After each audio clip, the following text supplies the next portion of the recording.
Mi nombre, Rita Sanabria Mejía, licenciada en Educación Preescolar, especialista en Pedagogía y Docencia Universitaria y en estos momentos candidata de Magíster en Educación en la Universidad Gran Colombia. Dentro de mi práctica docente ya llevo 13 años en el trabajo, de los cuales 10 fue trabajo en el sector privado y 3 en el sector público.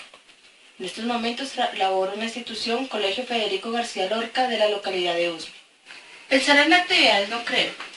Es más bien permitir una flexibilización y adecuación del currículo, en cuanto tenemos que mirar el plan de estudios, los programas y metodologías teniendo en cuenta el grupo de trabajo. Dentro de ese grupo de trabajo tenemos que tener en cuenta como sus habilidades y dificultades. Aquí no interesa el tipo de actividades, sino cómo se brinda ese conocimiento para que sea significativo para los estudiantes. En pocas palabras, las actividades las proponen los mismos estudiantes, de acuerdo a sus intereses, que lleguen a desarrollar su pensamiento, que puedan explorar su creatividad, que tengan una imaginación, que lleguen ellos mismos a tener ese pensamiento lógico y crítico y sobre todo que llegue a comprender ese conocimiento que se quiere impartir. Si tomamos el conocimiento científico como una reflexión crítica de las experiencias cotidianas del estudiante, para llegar a ese saber específico, se partiría entonces desde el propio diálogo y discurso que los estudiantes tienen desde sus presaberes, como a partir de una pregunta orientadora que el docente puede establecer dentro del aula en sus diferentes momentos. Una cosa que tenemos que tener en cuenta es que en el interior de las escuelas solo se imparte conocimientos, posturas propias, pero un conocimiento científico yo lo dudo mucho, porque el sistema educativo se quedó solamente en eso, en brindar información, pero llegar a un análisis, permitir que el estudiante sea crítico, no.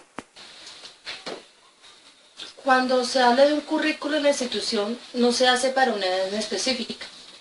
Se hace pensando en todos los estudiantes y niveles de formación que existen dentro de la escuela.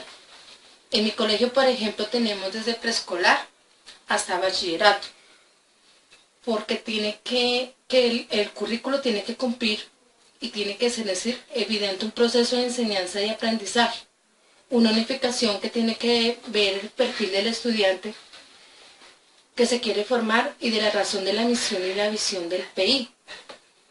También se tiene que tener en cuenta ese modelo pedagógico que la institución ha retomado como identidad. Es decir, si tengo un modelo crítico, pues queremos que los estudiantes salgan con un pensamiento crítico. Si tenemos un modelo social, consideramos que el estudiante tenga como esa evidencia, esa parte social de los estudiantes. Hay que aclarar una cosa. El currículo, aunque esté todos los entes de la institución, del sistema educativo, padres, administrativos, el currículo sí tiene que tener una gran influencia de los docentes, puesto que en ellos son los que conocen a los estudiantes y sus ritmos de aprendizaje. Bueno, el tema se introduce desde el análisis y modificación de los planes de estudio, desde la planeación propia del docente en el aula, donde se considera que sí es fundamental para el proceso del aprendizaje de los estudiantes el tema que se quiere incorporar. Recordemos que dentro del sistema educativo hay formas de planificación del conocimiento, y no todo se puede ver en el momento y no se puede dejar otras cosas. Asimismo, es fundamental las características del grupo de trabajo. Hay grupos de trabajo adelantados, hay otros grupos medios. Eso depende también, varía mucho de acuerdo a las características de los estudiantes. Por otro lado, y para hablar de forma más técnica, recordemos la triangulación del saber, el saber ser, el saber hacer, en los contextos específicos del aprendizaje. La teoría se relaciona con el quehacer diario de una apropiación del conocimiento. Bueno, recordemos que el currículo se parte de la realidad del contexto social que se encuentra en la institución educativa, porque la idea es que el conocimiento parta de las realidades propias del sujeto. No es importante, es un deber ser de las funciones de las escuelas de formar sujetos con valores sociales para que sean ciudadanos del bien. Por eso el currículo no solo se centra en los conocimientos, sino también del ciudadano que se quiere formar y entregar a la sociedad. Frente a las ideologías dominantes se debe formar desde un pensamiento crítico que el estudiante logre comprender lo que le rodea y tome posturas críticas. Pero todo esto depende del entorno educativo que se encuentre el estudiante. Pues, por un momento de reflexionar hay que recordar que hoy la escuela enfrenta una gran problemática donde se ha perdido la identidad de nación.